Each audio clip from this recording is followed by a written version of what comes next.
Another way you can play this, which is the first way I actually thought of playing it. It's a little harder, but it made more sense to me, where a lot of times you'll do some blues things, and I'm sure a lot of you are familiar with the whole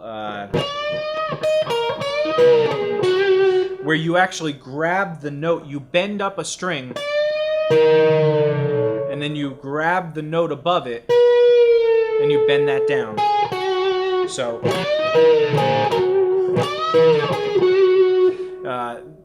everybody does it, but it's a real Stevie Ray kind of thing, and Hendrix kind of thing. So the other way of playing this is, instead of going to down a half step and bending up those notes, where you have, and then go down a half step on that string, you can do it on the next string up. So you have,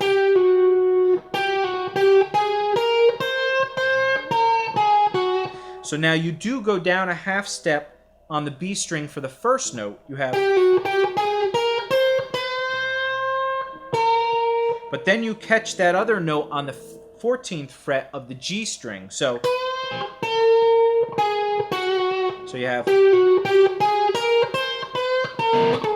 but sometimes you'll get that open string ring if your finger slips off. So that's why I started playing it the other way.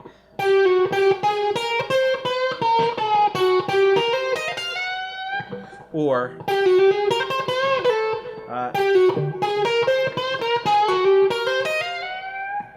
and again, it's kind of a challenging thing to do, because it's just a weird motion, but it sounds so cool and slick when you get it up to tempo. And again, it's something I'm working on, and take this everywhere you can. All you're doing is thinking of bending pitches that are outside the key, which generally tends to be a half step away from the note you're on, bent back into that note. Jason Becker does a lot of this stuff. It's just really cool concept. So take your pentatonic scale. We'll go back into normal tuning, starting on the 12th fret, E minor pentatonic. Okay, so start playing a note, and then going a half step back and bending into that note. So you have, that's kind of normal, because that's your 9th bending up into that 3rd, right? But that E note going from an E flat wouldn't be all that normal, right? Just sounds a little weird. So you can do, now that's going from that E note to the D note, which is your root note and your 7th, right? Your flat 7. Now you can go,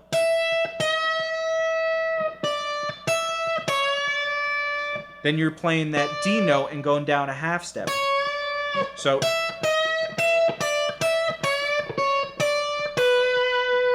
you start doing little phrases like that, and you see what you can come up with. And again, the better you get at this, the more it'll become a natural thing, and not just something that just sounds a little awkward. Alright guys, so if you're even slightly observant, you notice that I have a different shirt on, because this is a different day. It's a couple days later. As I mentioned, this idea is something that I'm learning with you. Like, it's an idea that I learned, and I'm trying to incorporate it in my playing, and I'm just not sure exactly how it's being played.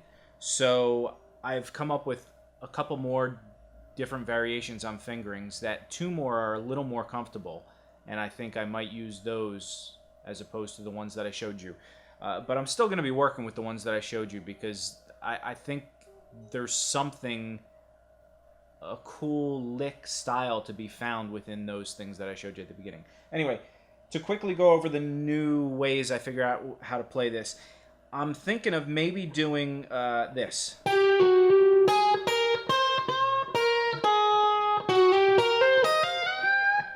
So that's basically, instead of doing this, where you're starting with your 2nd finger on the 12th fret of the G string and doing that major 3rd to minor 3rd, then chromatic walk up, then playing your 1st finger and 3rd finger on the 11th and 13th fret on the B string, then shifting back down a half step and bending those up a half step. So,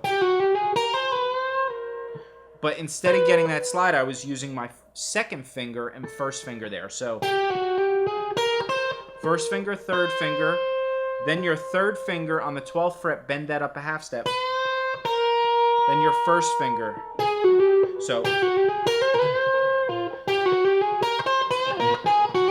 it's just a weird fingering, and I think it's actually cool, but I found this might be a little easier. So you use your third finger on the 12th fret of the G string, and then you go back and forth between the 12th, 11, 12 on the G string. So then you play, instead of playing the 14th or the 13th fret on the G string, you play the 9th fret on the B string. So then you do 2 whole steps. So you have the 9th fret, 11th fret, and 13th fret. So then your third finger is perfectly placed for that 12th fret bend. Then you have a half step bend on the 12th fret and the 10th fret. So, and then you kind of slide it down and slide it, you bend it down and slide it down to that 9th fret. So instead of playing this, you're playing, and you have, then you could slide up from the 11th fret to the 12th fret on the G string, then the 11th fret, slide up to the 13th fret on the B string, and then you can continue with, so you have, and again, to get that smooth, it's going to take a little work. So I really like that way of doing it. Another way of doing it is using the bar, and this is a little more complicated as far as you really have to be careful with your pitches and not bending too soon. So this one is going to be the same as the first one that I initially showed you, which was, so it's moving that down a half step. But instead of bending it with your fingers, which may feel a little awkward, you could use the bar. So you have,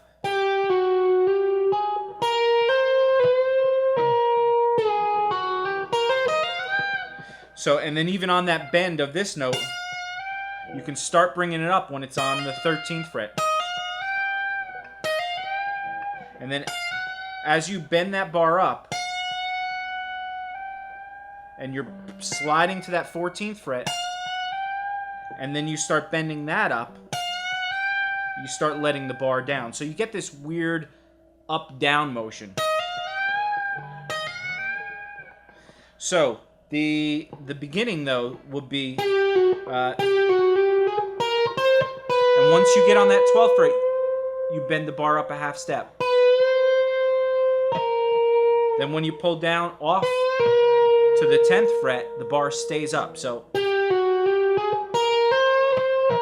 but you don't want to pull that 14th fret up, or the 13th fret up before you hit the 12th fret. So you don't want to go,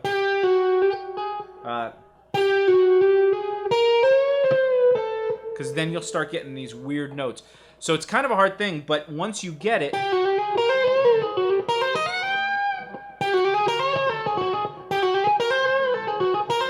and you don't want to let this down too soon. So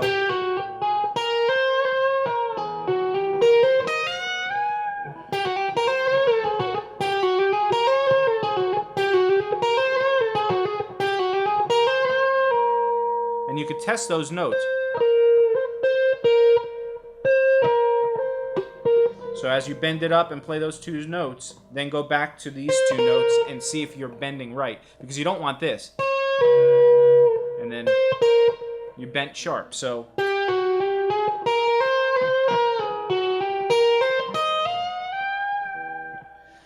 that was the other way, and I actually really like that, because I've been experimenting with doing things with the bar like that, and I just don't want it to sound too wishy-washy. I really want to try and nail those pitches, so I'm a little more comfortable doing that. And sometimes I'm off with the pitches, but again, it's kind of more of a feel thing, and it's a slide thing. So slide isn't always in tune, like you're sliding in between notes, which is really cool. All right, so this is the last way that I figured out how to play it, and this is actually, I think, a really cool way to play it, and it's probably a little more logical. All the ways, I think, offer something unique and something worthwhile exploring, because I think I'm going to come up with a bunch of different things that I enjoy playing around those different fingerings. So this last way, though, is it's going to be on the B string. So instead of starting on the G string, you're going to be doing... So you have your second finger on the 8th fret of the B string. You pull off to the 7th fret and you slide back up to the 8th fret. So then you hammer on from 8, 9, 11. So, and then you play the 8th fret on the E string.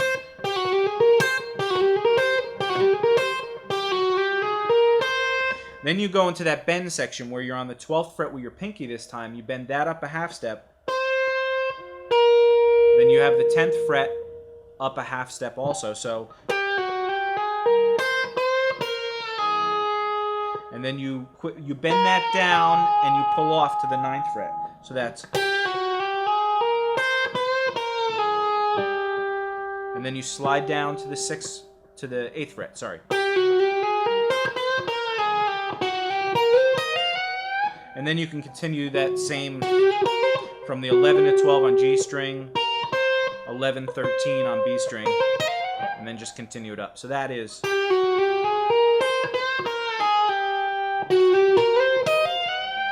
Now there's one other way. And that way I enjoyed like the feel of that, but there is another way that you can do it, and you get a little less outside notes, but it still sounds cool and slick. So it starts out the same way, right? So you have that, but instead of going to that 12th fret and bending up a half step, and then the 10th fret bending up a half step, you basically go, and you keep that pinky on the 11th fret and you bend it up a whole step this time. And then when you go to that 10th fret, you have to bend it down to a half step. So you get this, but it's a whole step bend and a half step bend. And then you go right down to the 9th fret. So, and then so it's really walking down almost chromatically from because you get that little bend in there. So you have, then you go back down from the 8th fret to the 7th fret, slide up to the 8th fret, hammer on the 11th fret, then you play that 8th fret on the E string, the 11th fret on the E string, and this is where you can either go to that 13th fret and bend up a step and a half, or you can go up to the 14th fret and just bend up a whole step. So that whole thing is...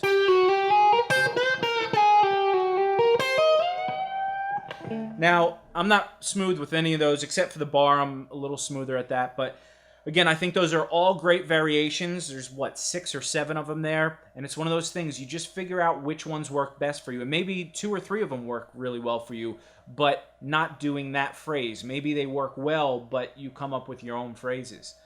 So I just wanted to get into that because, again, it's a day or two later that I've been playing with this, and those were some of the ideas that I came up with, and I wanted to share with you guys so you could see where I've been going with this. All right, thanks. That's the concept, that's the idea. I want to try and get out of this lesson real quickly. When I start experimenting more with this and I get better at it myself, I will probably revisit and do another lesson on this kind of stuff. So I hope you guys enjoyed that. Check out guitarbreakdown.com, and if you like this video, please subscribe. It lets us know that you guys really like this and you want to see more of it. Also, click the like button and everything, and comments, questions, all that stuff are welcomed. We try and get to as many as we can. So I will see you on the next lesson, and I'll talk to you then.